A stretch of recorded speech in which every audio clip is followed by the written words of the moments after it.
come to glorify you, Jesus. Magnify you, Lord. You're worthy of the glory, Lord. The kingdom of heaven is at hand.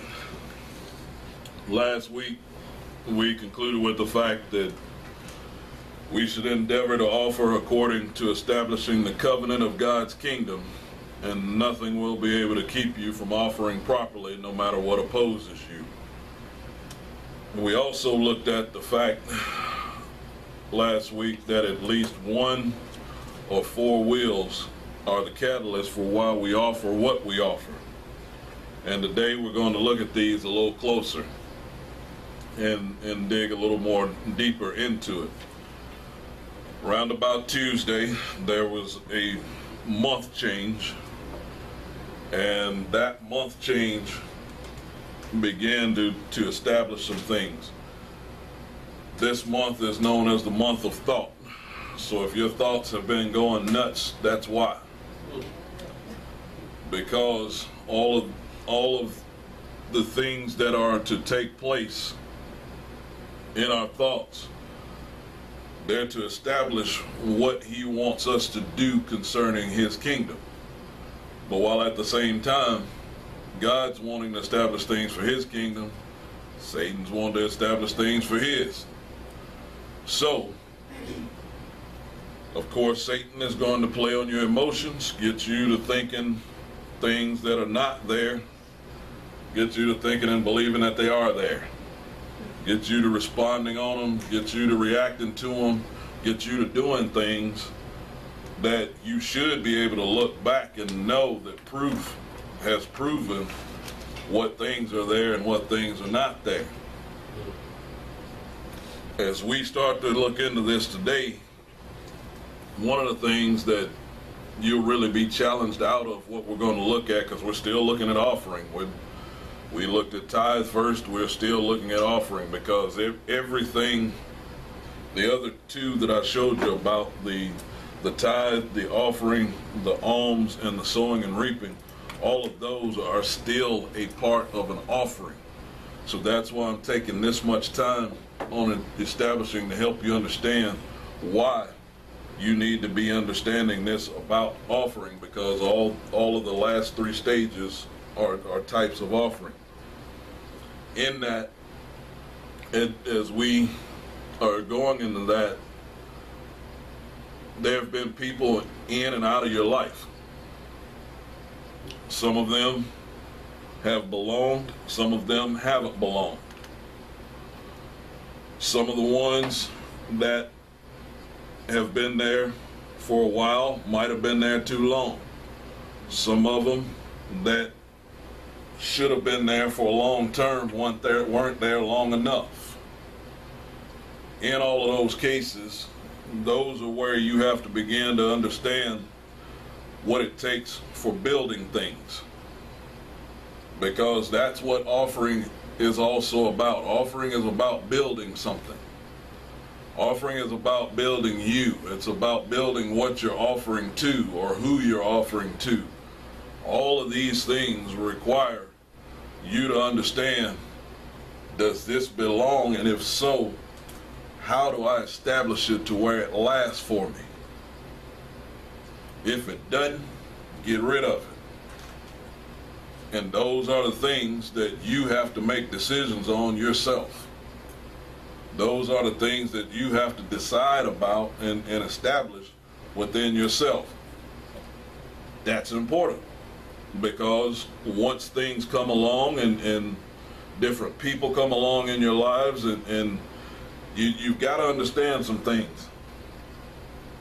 Families, those are things that God's put in place, that he's established so that you couldn't uncut the tie.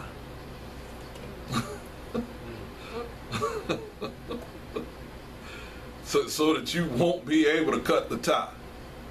Because whether you want to try to or not, there's still a connection. Seed reproduces after its own kind. So once your parents had you, you're connected. Now the problem is some of you haven't paid close enough attention to your parents. Some of you have not learned enough about your parents. Some of you have not taken the time to even understand where the things come from that you do, where they even come from. You haven't looked at it, you haven't thought about it. Truth of the matter is, you think you got yourself. You think you can go through this life on your own. You think, well, my parents and your parents may have died at an early age. Your parents may not have been in your life as much as you thought they should have been. But the whole key is, God chose for you to be born of those parents. Those traits. There's good ones that he wants you to use from them. The key is you got to find out what they are. But you've been too prideful about yourself that you haven't even given thought to what they gave to you, what they've established to you. Now, the reason that that's important is because when it comes time for you to start offering for things that are supposed to be a part of your life, if you don't understand why you need those traits that your parents gave you, you'll either give up on something too quick or not give it enough chance in the first place, or you might even hold on to something that you know you should have moved on a long time ago from. And that's important. That's very important, because as I've told every one of you when you come here, make sure this is where you belong. Now, some of that's for seasons. There are people that have come and gone. That's what was supposed to have happened. That's how it was supposed to have been. There's going to come a time that some need to go now. That's a part of it. Because you got to understand that what he brings you to, he builds you up for, and once the building's finished, because this is what's crucial, there are materials that are used for building buildings. Once the building's built, some of the materials that were used to build the building, they're not supposed to stay. They're supposed to go. For instance, scaffolds. Scaffolds are used to stand on while you're building brick walls. Once the wall is finished, the scaffolds come down, the wall stays. And see, some of you have been trying to use scaffolds in the wall. You don't want to let the stuff go. You want to stick around. You want the stuff that was used to build to stick around. And that ain't going to work. You leaving scaffolds in front of the doors and you trying to open for business. The scaffolds need to go, because if the scaffolds don't go, then the business can't run. All of that's a part of it. All of that's understood. That's one of the reasons, because what we get into today is what I'm going to help explain to you as to why I tell you all the time, don't make no decisions in here. Don't make any decisions while you're in here. Now, you can log information and you can write stuff down and you, oh, I need to remember that. That's fine. But don't make the decision here.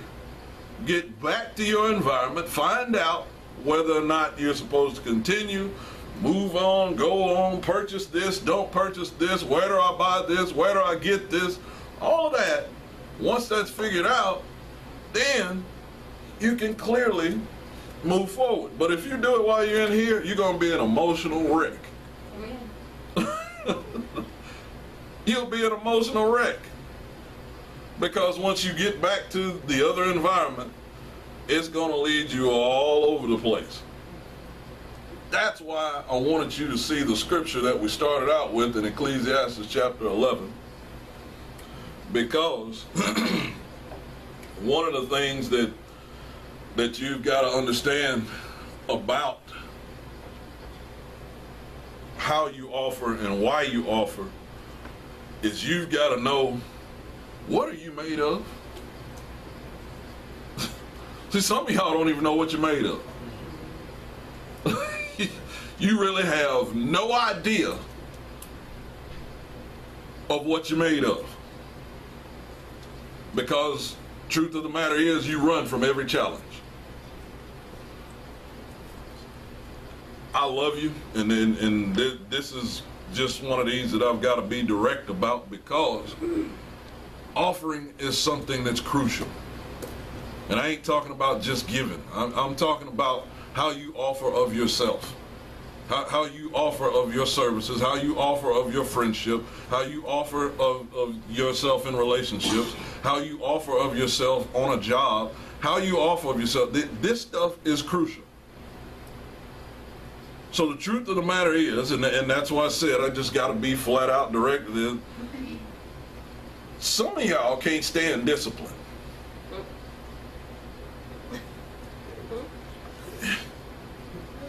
You can't stand being corrected about nothing.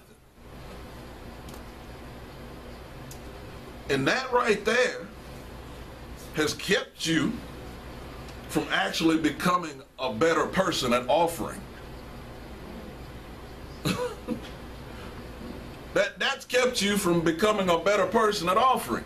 Why? Because it takes discipline to stick with doing what you know you're supposed to do when you're being opposed. So to receive discipline is something that once you receive it properly, because once again, does God not correct us? But then you want to act like can't nobody here in the earth tell you nothing. And if they do, it's automatically they're the ones that's wrong. They don't know me, or they're not thinking about this, or they're not. That's the whole point. Because until you learn exactly how to receive discipline, you're never going to know how to offer. You're not going to know how to offer. Because truth of the matter is, you have received some wrong discipline before. That whole deal that happened out at Riverdale High School.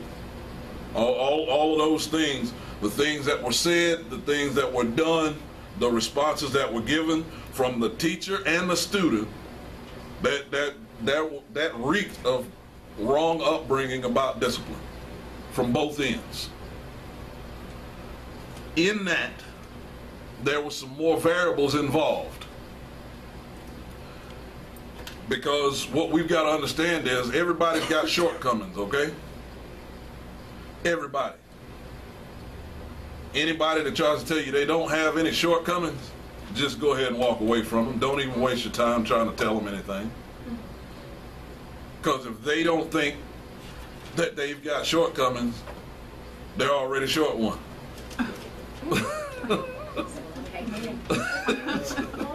They already short one.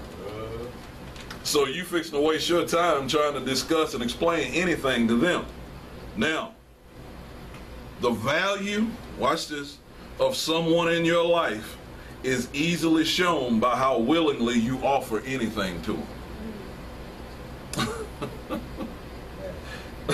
The value of someone in your life is easily shown by how willingly you offer anything to them.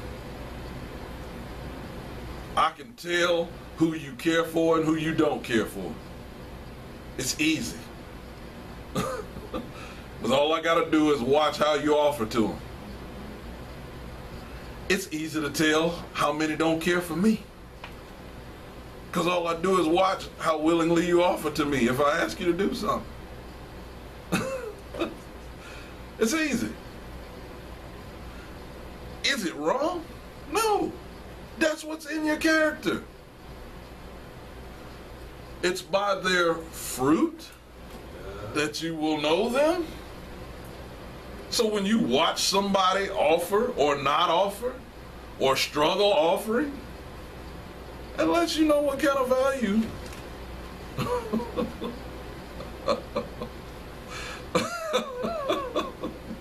you've placed on that person. It's easily shown by that way. So now, that willingness, watch this, is determined by which will you are following to be in that relationship. So that connection that you got with the person, okay?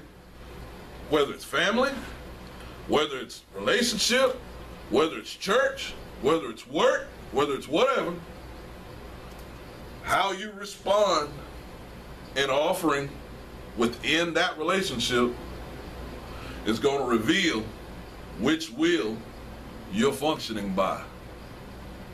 Whether it be God's will, Satan's will, your will, or the will of the environment of that relationship. Does that make sense? Yeah. So now I can start out going into something doing God's will. Get caught up in the environment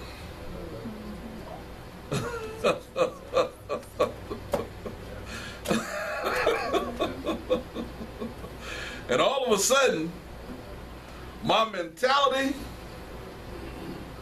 about being where I am that started out as God's will, now all of a sudden my mentality's changed. This one's rough today, okay? So you can start out in God's will, but then once you get over here in the midst of it, and you done started paying more attention to the environment than you have to Him, you done started paying more attention to the people than you have to Him. Then now all of a sudden how I offer starts to change. Now all of a sudden what I offer starts to change. I ain't doing that now. Did He tell you to get there or not? Did he make this determination or did you? And that's what you have to keep leaning back on.